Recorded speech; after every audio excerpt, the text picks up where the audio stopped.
ఆకాశవాణి విజయవాడ కేంద్రం భక్తి రంజని ఈనాటి కార్యక్రమంలో ఆదిపట్ల నారాయణదాస్ కీర్తనలు వింటారు.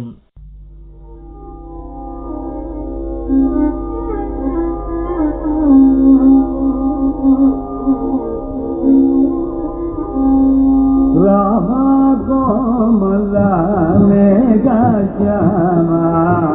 కవి కులాభి సోమ ముఖ శ్యామ రామ కోమల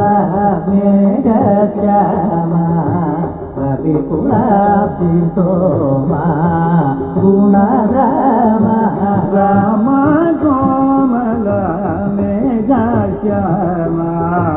కవి కులాభి సోమ